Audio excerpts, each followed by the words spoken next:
Assalamualaikum semuanya. Islam versus Kristen adalah tagar yang ramai diperbincangkan pada saat itu.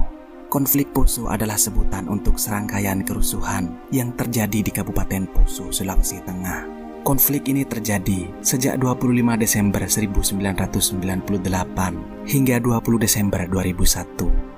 Peristiwa konflik Poso dimulai dari sebuah bentrokan kecil antar kelompok pemuda sebelum akhirnya menjalar menjadi kerusuhan bernuansa agama.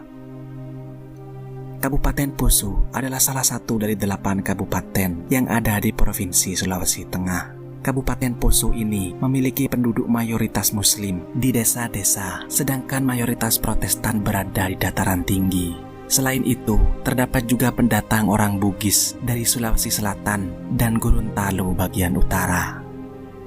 Kabupaten Poso ini juga menjadi fokus program transmigrasi pemerintah. Tujuan program transmigrasi ini adalah untuk membawa warga dari daerah padat penduduk mayoritas Muslim seperti Jawa dan Lombok, serta Pulau Bali yang dominan Hindu. Daerah padat penduduk ini akan dibawa ke daerah yang jarang penduduknya.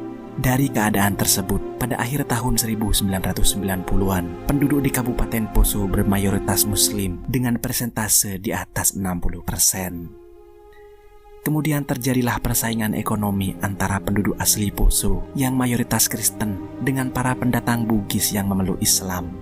Agar lebih jelas, secara garis besar, konflik Poso ini dibagi menjadi 3 periode sebagai berikut. Poso 1 terjadi pada Desember 1998. Pada malam Natal 24 Desember 1998 yang saat itu kebetulan bertepatan dengan Ramadan, seorang pemuda asal kelurahan mayoritas Protestan di Lambogia bernama Roy Runtu Bisalemba menikam Ahmad Ridwan, seorang Muslim. Informasi yang tersebar di pihak Kristen menyebutkan bahwa Ridwan melarikan diri ke masjid setelah ditikam. Sedangkan versi Muslim menggambarkan bahwa kejadian ini merupakan sebuah serangan terhadap pemuda Muslim yang tertidur di halaman masjid. Para tokoh pemuka agama kedua belah pihak kemudian bertemu. Keduanya sepakat bahwa sumber masalahnya terdapat pada minuman keras atau alkohol. Akibatnya, Polres Poso pun mulai menyita ribuan minuman keras yang kemudian dihancurkan. Suatu ketika, terdapat satu toko yang dijagai oleh para pemuda Kristen. Mereka pun bertemu dengan pemuda Muslim yang berniat menyegel toko tersebut. Pertemuan ini pun berakhir dengan bentrokan di antara keduanya. Selanjutnya pada 27 Desember 1998, sekelompok orang Kristen bersenjata yang menaiki truk dari Tentena tiba, dipimpin oleh Herman Parimo, anggota DPRD Poso. Parimo diketahui merupakan anggota dari Gerakan Pemuda Sulawesi Tengah. Di sisi lain, sedikitnya terdapat 9 truk Muslim tiba dari Palu, Parigi, dan Ampana. Bentrokan pun terjadi, di mana polisi tidak mampu lagi menangkal mereka. Para pejabat pemerintah Kabupaten Poso banyak mendapat serangan melalui spanduk, surat kaleng, dan grafiti. Poso 2 terjadi pada April tahun 2000. Pada April tahun 2000, terjadi persidangan mantan Bupati Afgar Patanga. Dalam persidangan tersebut, Patanga didakwa telah menyalahgunakan dana dari program kredit pedesaan. Ada rumor bahwa sebagian dana tersebut digunakan menyewa massa untuk menyerang gedung peradilan. Pada 15 April, dimuat sebuah pernyataan dari Hailani Umar, seorang anggota DPRD, bahwa akan ada lebih banyak kekerasan jika Damsik Lajelani, calon bupati saat itu, tidak dipilih. Keesokan harinya, seorang pemuda Muslim mengatakan bahwa dirinya diserang oleh sekelompok pemuda Kristen. Ia menunjukkan sebuah luka di lengannya sebagai bukti. Pihak Muslim yang tidak terima pun membalas. Pertarungan terjadi antara para pemuda Kristen dan pemuda Muslim. Selama beberapa hari peperangan terus terjadi. Rumah-rumah milik umat Kristen Poso dibakar. Kejadian ini mengharuskan Kapolres Poso untuk mendatangkan pasukan Brimob dari Palu.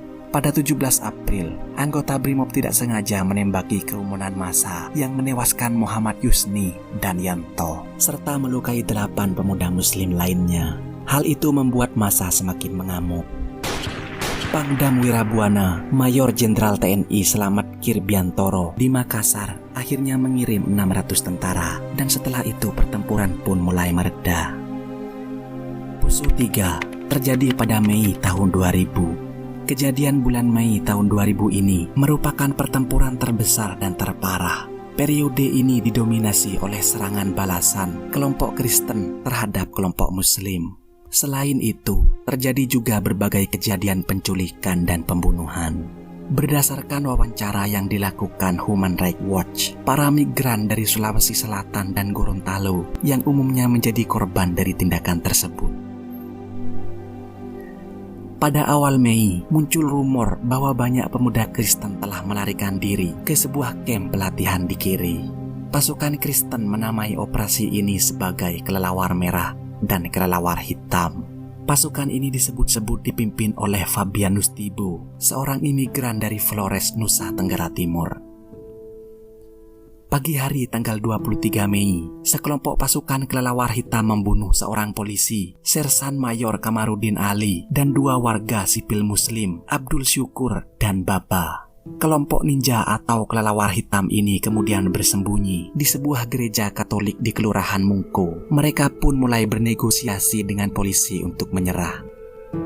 Para warga Muslim juga telah menunggu di depan gereja. Namun pasukan ninja bukannya menyerahkan diri, mereka justru kabur ke perbukitan belakang gereja. Aksi ini kemudian menyulut kemarahan para Muslim. Akhirnya mereka membakar gereja tersebut pada pukul 10 pagi. Pada 28 Mei, serangan kini semakin meluas terhadap warga Islam. Para wanita dan anak-anak ditangkap, bahkan beberapa di antaranya mengalami pelecehan seksual. Sekitar 70 orang berlari ke pesantren terdekat, yaitu pesantren Wali Songo, di mana banyak warga Muslim dibunuh dengan senjata api dan parang di sana. Orang-orang yang kabur pun berhasil ditangkap, yang kemudian dieksekusi dan mayatnya dilempar ke Sungai Poso. Sekitar 39 jenazah ditemukan di 3 kuburan massal dengan total kematian sekitar 191 orang. Upaya-upaya dilakukan pemerintah Poso guna penyelesaian kerusuhan cepat mereda. Mabes Polri di Jakarta mendirikan Komando Lapangan Operasi. Melalui kebijakan ini, operasi militer di Poso dilaksanakan dengan berbagai sandi operasi. Pada tahun 2000 digelar Operasi Sadar Maleo. Pada pertengahan April 2004 terdapat Operasi Sintuo Maruso. Satuan TNI dan Polri yang dimasukkan ke dalam operasi ini termasuk Brimob Polda Papua, Brimob Polda Kalimantan Timur, Brimob Kelapa II Bogor, dan lain-lain. Hingga akhirnya ujung dari konflik Poso ini diakhiri dengan penandatanganan Deklarasi Malino 20 Desember tahun 2001. Deklarasi Malino adalah perjanjian damai antara pihak Kristen dan Islam.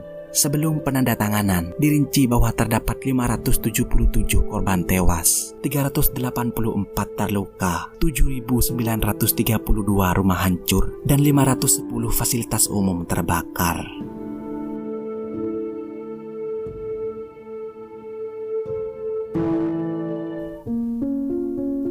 Beberapa faktor seperti persaingan ekonomi antara penduduk asli Poso dengan transmigran pendatang, ketidakstabilan ekonomi, menyusul jatuhnya Orde Baru, persaingan politik antar pejabat pemerintah daerah mengenai posisi birokrasi, menciptakan lingkungan yang menjanjikan untuk terjadinya kekerasan dan konflik sosial di Poso saat itu. Sekian cerita yang bisa saya sampaikan. Mohon maaf bila ada salah kata. Dan mari kita doakan yang terbaik kepada saudara-saudara kita yang telah menjadi korban. Terima kasih sudah menonton. Ciao, hasta luego.